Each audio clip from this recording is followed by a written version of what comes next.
Olá, sejam todos muito bem-vindos. Você que nos acompanha já há um bom tempo no nosso podcast exponencial, conversando sobre temas importantes, temas atuais, que às vezes entram na nossa pauta e a gente coloca para discutir com vocês e trazer um pouco dos nossos pontos de vista e também atualizar você nesse mundo da transformação digital. E hoje a gente continua essa nossa jornada da transformação digital, do mundo organizacional, das mudanças que têm acontecido não só nas organizações como também no mundo. E hoje a gente continua essa nossa série de falar das organizações exponenciais, né, Harold? E hoje a ideia é falar um pouco de uma cultura bastante peculiar para esses tempos atuais, que é a cultura da experimentação, né? Pensar no passado, no qual o experimento, né, o teste vinha no produto final e acabado, pronto para o seu consumidor final. Hoje parece que as coisas são um pouco diferentes e esse momento do produto terminado, acabado, pronto, parece que passa por outras etapas muito importantes. Está aqui comigo aquele que você já conhece, meu parceiro, meu amigo, Harold Schutz Neto, para a gente poder conversar um pouco e continuar esse caminho das organizações exponenciais, né, Harold? O que então é essa tal de cultura da experimentação e por que ela precisa estar presente nessas chamadas organizações exponenciais? Olá, Marcelo, é um prazer estar aqui com vocês de novo, pessoal. E a primeira coisa, né, Marcelo, é que assim, eu gosto muito de um vídeo do Jeff Bezos que tem aí disponível no YouTube, que ele fala assim, olha, você não inova se você não estiver experimentando coisas novas. E aqui na Amazon, a gente faz 150 experimentos por mês, Uhum, naquela época, uhum, né? E isso, assim, tipo, no e-commerce, né? Eu fico imaginando agora no todo o contexto que é a Amazon, né? Quantos experimentos eles não fazem. E ele fala também, né, que a sua capacidade de inovação está diretamente ligada à quantidade de experimentos que você consegue realizar, né? E esse eu acho que é uma mudança de mindset, assim, muito forte da era industrial para a era digital. Porque eu gosto sempre de explicar isso. Desenvolvimento de produto da era industrial, principalmente hardware, era assim: você monta todo o planejamento, constrói as coisas, de repente você tem uma fábrica que tem um maquinário, e esse maquinário tem como trabalho repetir um mesmo produto, né? No produto digital, o desenvolvimento, você faz todo um desenvolvimento para entregar um produto para todo mundo. uhum, E aí o trabalho da organização é conseguir fazer o quê? É conseguir fazer esse produto evoluir com o tempo. E uhum, não. Então, quando a gente falou de interfaces no último encontro, né, a gente está falando do quê? De você criar uma solução exponencial, digital, etc., que ao longo do tempo vai se tornar um organismo vivo, né? Esse organismo vivo vai evoluindo com o tempo. Então, uma vez que você entregou o carro é aquele, vai ficar aquele para sempre, né? Uma vez que você entregou um app, amanhã o app pode ser diferente, depois de amanhã ele pode ser diferente de novo e assim por diante. Então, a cultura do mundo do produto digital, ela está totalmente atrelada com o experimento, porque aí você consegue experimentar coisas diferentes, né?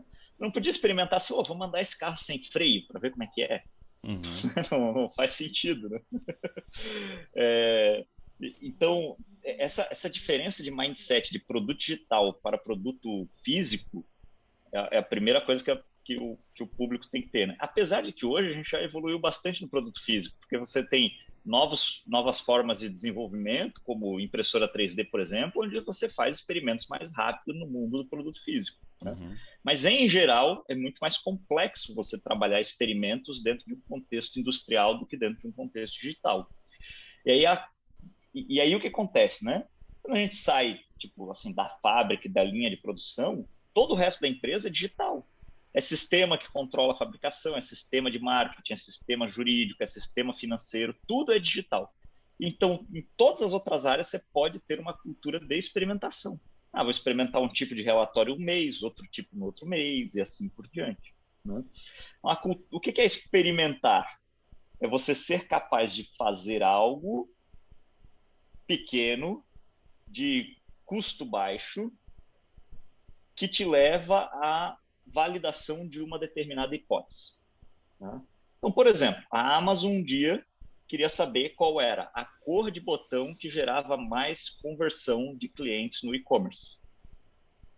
E aí, na escala da Amazon, você imagina, eles mudaram a cor do botão para alguns milhões de pessoas no mundo inteiro, né, e algumas cores. Eles testaram lá, se não me engano, foi mais de 100 cores diferentes.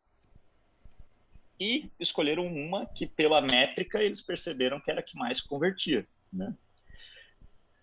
Pô, eles gastaram uma boa grana, porque imagina, né, nessa escala global e tudo mais, eles fizeram um investimento bem alto nesse experimento. Mas a taxa de conversão dessa cor era tão mais alta do que a das outras cores que o ganho que eles tiveram pagou, né? Um ROI absurdo. E essa é a grande sacada, Marcelo, para as organizações pensarem, né, e começarem a adaptar para essa nova realidade. Aí você tem, por exemplo, design thinking, né? Pilares do design thinking: empatia, colaboração e experimentação.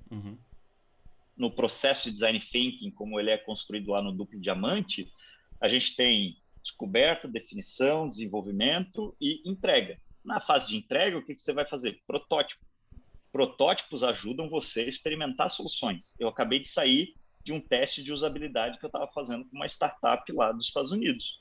Então, a gente desenhou um protótipo, um negócio muito simples, o designer fez em menos de um dia, colocamos diante de usuários. Na verdade, a gente está passando o dia inteiro hoje fazendo isso. Né?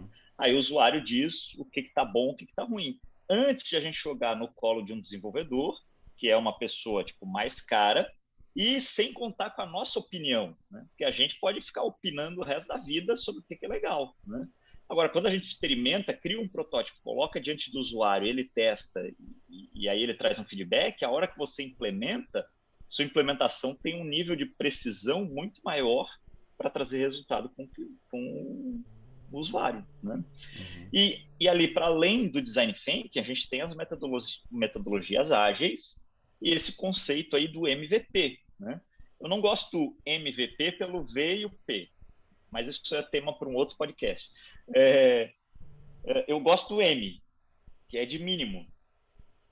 Qual é o mínimo que você consegue entregar na próxima semana ou no próximo mês? Qual é o mínimo que consegue aparecer numa próxima entrega do produto digital, né? Num novo release, tá? Novo lançamento.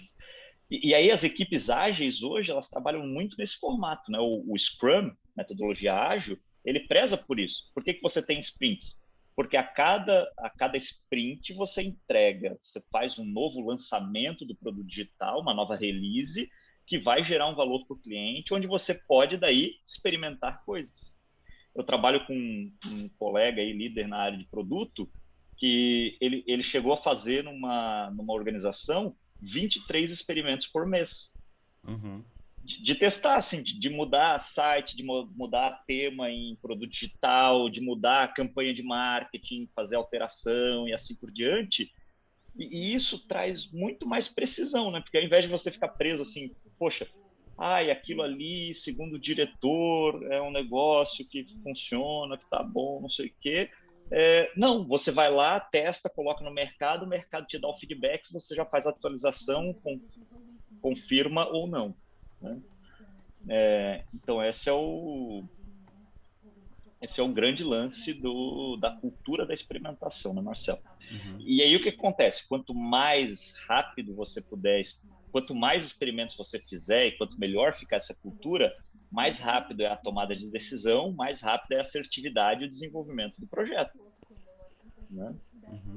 Eu tenho um exemplo aqui, né? Que o meu cliente não me ouça, que esse episódio demore para sair. Mas eu negociei com essa startup, né, de fazer um projeto com eles. No mês passado, na sexta-feira, a gente estava negociando, se conhecendo. Na segunda-feira, eu estava dentro da startup implementando o projeto. Na mesma época, eu recebi um lead de uma pessoa, conversei com o lead. Naquela semana, eu fiz uma reunião. Aí aquela reunião não foi suficiente. Na outra semana, a gente marcou uma outra reunião. Aí marcamos uma outra reunião.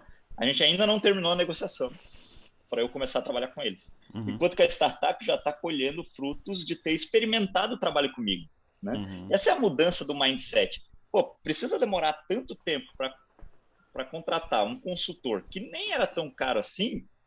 Será que a gente não pode experimentar o trabalho dele, que eu estava propondo para eles um trabalho de 3 dias? Experimenta, vê o resultado, a partir daqui a gente toma decisões que vão custar mais, que vão ser mais pesadas e assim por diante, né? Então Uhum. você está preso ali, tipo, faz um mês que a empresa não inovou em absolutamente nada, só tomando a decisão se vai contratar ou não, Uhum. né? Uhum. Esse é o grande desafio da cultura da experimentação. Uhum. Mas assim, pessoal, a gente acredita que design thinking, ágil, né? Além de eu e o Marcelo e a própria TopMind termos vários serviços, né? E eu ter treinamento, programa de educação, junto com o Marcelo nessa área aí de metodologia ágil, design thinking e tudo mais, que trazem os princípios da experimentação. A gente acha que isso já está também super bem coberto na Podosfera e em vários outros podcasts. A gente gostaria de levar a cultura da experimentação para uma outra área da organização. Eu te pergunto, Marcelo, como que altos executivos e o board da empresa podem adotar uma cultura de experimentação? Porque essa é a dor que eu vivo na maioria dos meus clientes, né? As equipes Uhum. querem fazer, mas a alta direção está lá, não, a gente tem que validar o business case, e a gente tem que fazer 1.000 contas aqui, e tem que mandar 3 e-mails, 5 PowerPoints, 8 reuniões, entendeu? E aí? E esse é que é o ponto bem delicado, né? E aí você pode pensar nas várias estratificações das organizações, né? Desde de uma organização de gestão toda ela nacional, uma empresa familiar, a depender da abertura dos fundadores, a uma empresa investida, a uma empresa multinacional. E aí você tem vários momentos e dificuldades e desafios próprios dessas áreas todas, né? Que na maioria das vezes o que a gente vai ter é exatamente o confronto da experimentação versus os resultados que eu preciso trazer, né? Então tem um planejamento próprio já definido, pensado, organizado, e as experimentações muitas vezes elas vão afetar o curto prazo em nome de uma construção mais de longo prazo. Então, essa é uma questão muito forte, né, quando a gente pensa nas organizações. Além de pensar em quanto a gente tem das questões próprias de conquista do caminho da experimentação propriamente dita, né? Porque aí talvez seja o ponto nevrálgico de se vai haver ou não, né? Porque uma coisa é o discurso da inovação e todo mundo quer ter esse discurso, né, Harold? Todo mundo quer dizer que eu sou uma empresa de cultura de experimentação, eu sou uma empresa de inovação, eu sou uma empresa de transformação digital. Mas uma coisa é esse discurso, outra coisa é a realidade interna. E por isso aí eu quero tocar um ponto que quando você estava falando eu comecei a lembrar de várias empresas com as quais eu trabalhei que tinha várias dessas questões, né? E eu acho que aí está um ponto muito forte que é acreditar de fato nisso e pagar o preço pela experimentação. E isso significa a coragem de bater no peito e dizer eu quero, porque a gente sabe muito, e eu estou aqui pensando uma cultura de empresa multinacional, nem sempre a cadeira da decisão está aqui nacionalmente colocada, às vezes no outro país, na América do Norte, então na Europa. E aqui o board, junto com o CEO e as pessoas que coordenam esse trabalho, precisam ter a coragem de dar conta dessa execução sabendo o quanto isso pode trazer de resultados rápidos também. E aí esse é o ponto, né? Sem afetar tanto o resultado de curto prazo, mas se mais corajoso for, até colocar isso em risco pensando no que você vai fazer para o futuro. E esse é um ponto muito interessante quando a gente pensa de cultura de experimentação, né? Não dá para a gente fazer um vislumbre apenas de curto prazo quando a gente quer implementar isso. E eu estou dizendo porque eu precisei de ajudar muitos executivos nesse caminho dessas compras da própria briga, né? De dizer, olha, não vamos entregar dessa forma, mas vamos olhar o futuro e construir um caminho de experimentação que nos vai nos colocar dentro desse caminho de mais inovação. Então, aqui uma das coisas, né, outras coisas virão aqui nessa conversa, mas uma coisa importante é o quanto eu estou disposto entre aspas, relativizar esses meus resultados muito de curto prazo para poder transformar isso e me colocar mais competitivo nesse mercado do outro lado. Porque o que você trouxe é muito interessante, né, Harold? A cultura de experimentação é uma cultura que conversa muito com o usuário final, que conversa muito com o cliente final, que sabe, inclusive antes da tendência bater a minha porta, já começa a perceber isso nas próprias vendas e na própria execução do time comercial, até no time de desenvolvedores, né? Se eu não tenho experimentação, eu tenho aquela figura mastodôntica de projeto, né, com uma dificuldade incrível, inclusive de perceber que as mudanças podem afetar isso, né? Uma cultura assim tem dificuldade, inclusive, de observar e de escutar aquilo que está acontecendo lá fora. Então, para mim, acho que um primeiro ponto importante é ter coragem de fazer conversas difíceis, ter coragem de pedir essa experimentação e ao encontro dessa novidade, rompendo algumas culturas de status quo, né? Porque culturas de empresas assim, elas apenas executam, né, os tasks, né? É como se chama, né? O global manda, passa pelo Latam, vem um task, e esse task eu vou executar, e o task geralmente está assim, preciso de mais 1 milhão, mais 2 milhões, mais 3 milhões, sem se preocupar com o que você está fazendo ali dentro em termos de experimentação. Isso é próprio do gestor, do CEO e do board de diretores, né? Eu acho que é muito relevante você ter falado aí da cultura, porque isso já acaba nos levando a dois outros atributos que a gente ainda vai falar das organizações exponenciais, mas só existe uma cultura de experimentação se você dá autonomia às pessoas, na minha Uhum, percepção. sim. Porque imagina se cada experimento que você quisesse fazer, você tivesse que validar com o seu nível hierárquico mais alto. Você matou essa cultura de experimentação, entendeu? Uhum, E outra coisa, né? Além do nível de autonomia, é o nível de comunicação da empresa. E é por isso que eu gosto muito de atrelar isso à metodologia ágil, porque quando as empresas começaram a migrar para o ágil, elas começaram a vir com esse mindset aí do squad, que são grupos multifuncionais, né?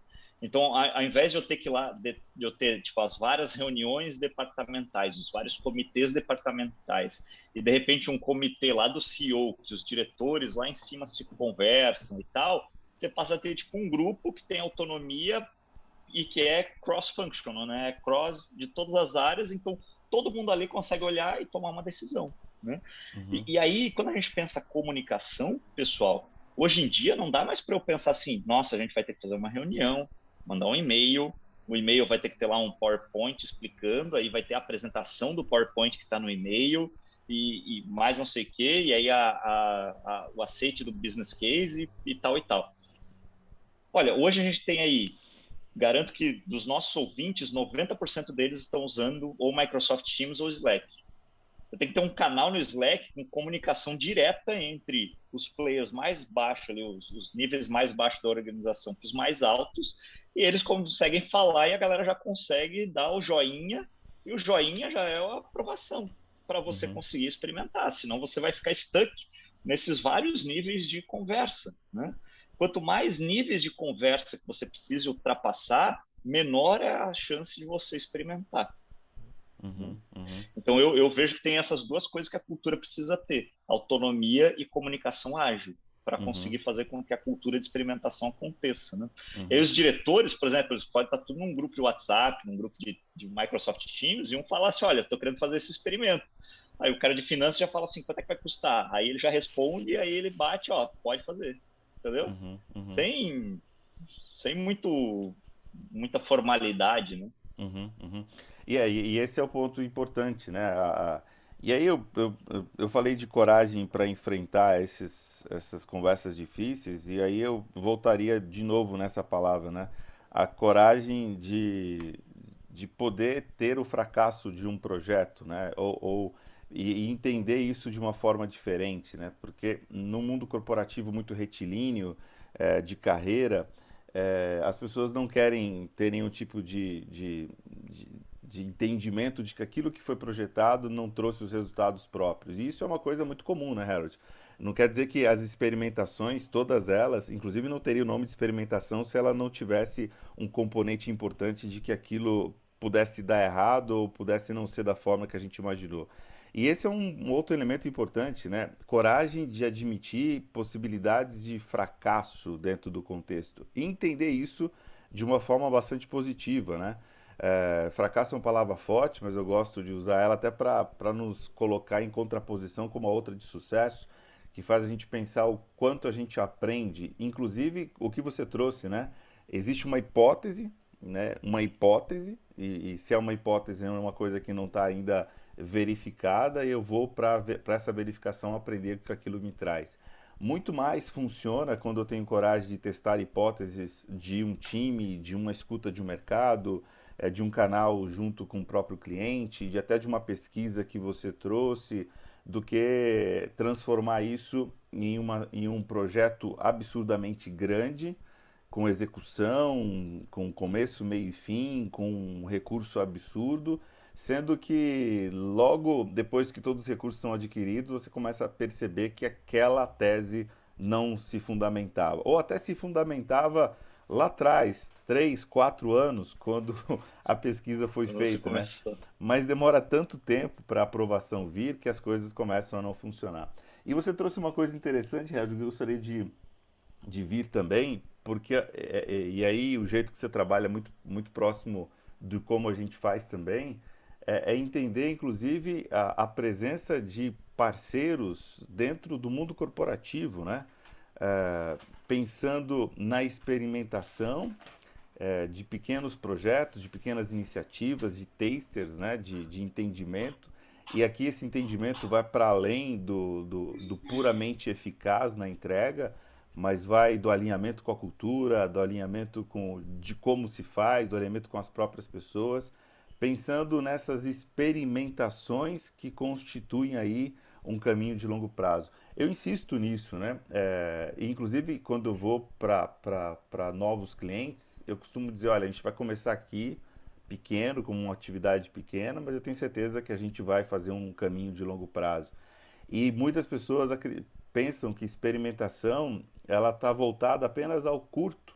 E não, é muito ao longo, porque é ela que abre caminhos para projetos mais audaciosos, mais envolventes com a corporação toda, para ela ser realmente algo que encabece processos importantes de inovação.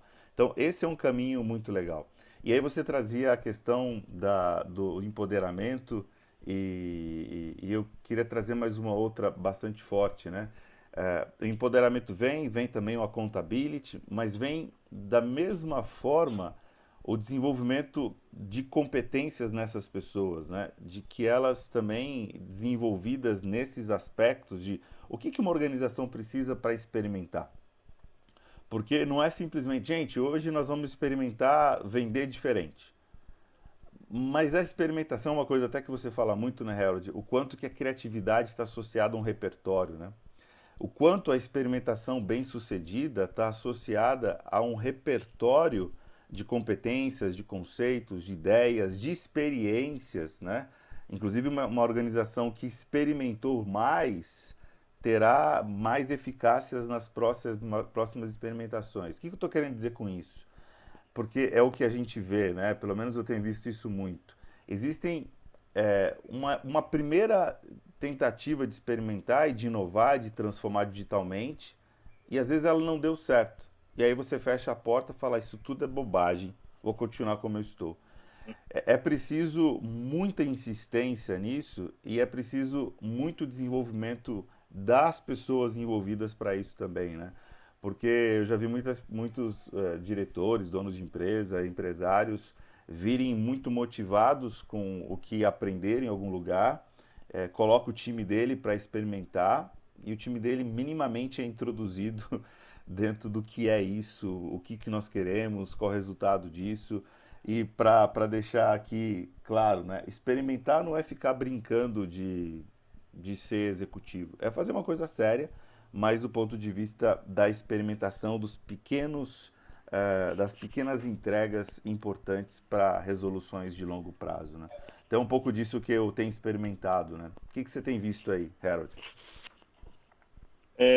Eu tenho visto uma grande dor de quem vem aí de um mercado mais tradicional, né?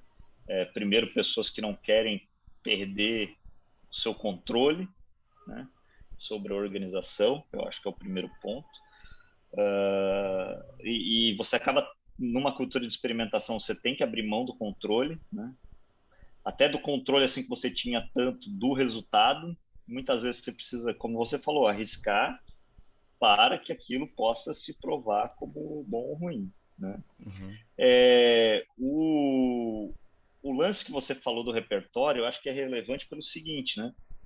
Vale a pena você fazer experimentos onde você tem dados e informações, principalmente relacionados ao cliente, que te dá mais confiança, né? Para quem está acostumado que não está acostumado com a cultura de experimentação, que tem medo de inserir isso, você pode começar com aquilo que é mais tipo, a low hanging fruit, né? Uhum. Aquelas informações que o mercado já te trouxe, que os dados já te mostraram, e aí você pode ficar fazendo teste naquilo que você já sabe que precisa ser mudado, né?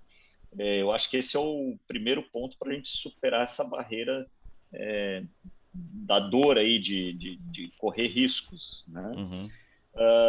O segundo ponto é que essa experimentação, ela, ela tem que ser, tipo, a gente nunca experimenta num ambiente que não é controlado, sabe, Marcelo? Uhum. Tipo, pô, eu falei para vocês, né? Tipo, o botão da Amazon lá era para um grupo de usuários, que no caso da Amazon são milhões, só que eles têm bilhões de clientes, né? Então era um grupo de usuários que estava recebendo aquilo. Então, experimentação tem esse caráter de ambiente controlado. Então, o medo que eu vejo de muita gente é dois, assim, né? Quando eu falo assim, olha, a gente pode fazer protótipo em papel. A pessoa fica assim, no papel, meu Deus do céu, mas aí o cliente vai ver a gente no papel, né? Tipo, Uhum. não, aqui tem que ser tudo assim. Pô, daí você já perdeu o conceito da experimentação, se você precisa fazer ele ultra robusto e rebuscado, né? Você Uhum. perdeu a vantagem do protótipo, da experimentação. Segundo ponto não é todo o mercado que tem que ser impactado por um experimento, muito pelo contrário, se é um experimento, pensa no laboratório, né? Vai pegar alguns ratinhos e fazer teste, né? Uhum. Você não vai pegar todos os ratos da humanidade que existem no planeta, né, que estão nos afetando para colocar aquele experimento lá. Não, você vai pegar um pequeno grupo de pessoas para testar com elas, né? E o terceiro ponto é deixar claro que é um experimento, né? Uhum. É fácil você perceber, assim, às vezes eu estou usando um aplicativo que a minha esposa usa também, eu vejo que o meu e o dela está diferente. Uhum. E aí eu sei que tem, por exemplo, alguns aplicativos desses tem uma área assim para você reportar coisas. Então você pode ir lá e reportar, opa, olha aqui, eu senti essa diferença aqui e gostei. Ah, gostaria que voltasse. Ah, não gostei, quero que tire. Então você pode deixar claro, você hoje tem mecanismo para deixar claro para o seu cliente que aquilo é um experimento, né? Essas eu acho que são três formas de você mitigar um pouco do receio da cultura da experimentação, né? Trabalhar low hanging fruit, o ambiente controlado e o nível baixo de qualidade do protótipo e assim por diante, né? Perder um pouco desse medo, Uhum. né, Marcelo? É. E- E aí me chama a atenção, Marcelo, que hoje a gente está vendo aí um movimento, né, de conselhos para inovação. Então, Uhum. são boards específicos dentro de uma empresa que trabalham para ajudar a empresa a inovar, né? Tem o board estratégico, tem o board da inovação. Então, esse já é uma experimentação no alto nível da organização, que é legal. Você tem um board que vai trabalhar, que vai ter a visão da inovação, de como custam os experimentos de inovação e assim por diante, né? Isso eu acho que é uma iniciativa legal. A outra iniciativa é você ter esse canal de comunicação, né, que hoje pode realmente. Será que precisa a reunião do conselho ser a cada trimestre, em época de entrega de resultado, para depois desenhar as estratégias para o próximo trimestre? Uhum. Porque dependendo, tipo assim, você gasta lá, às vezes, tem empresa que gasta 3 dias de reunião de conselho, né? Imagina você ficar 24 horas na sala na reunião do conselho. Se essas 24 horas fossem espalhadas ao longo desses 3 meses, em pequenas interações e em canais de comunicação assíncronos, né? Será que não é um caminho para o Uhum. conselho ser mais ágil? Uhum. Fica aí Sim. uma ideia para os nossos ouvintes experimentarem, né? Uhum. É bem por aí, né? Tipo, o que que poderia ser diferente, né? Da posição, da forma que é, do jeito que é. Eu, por exemplo, agora, nesse final de ano, estou envolvido com algumas empresas para discussão de planejamento estratégico.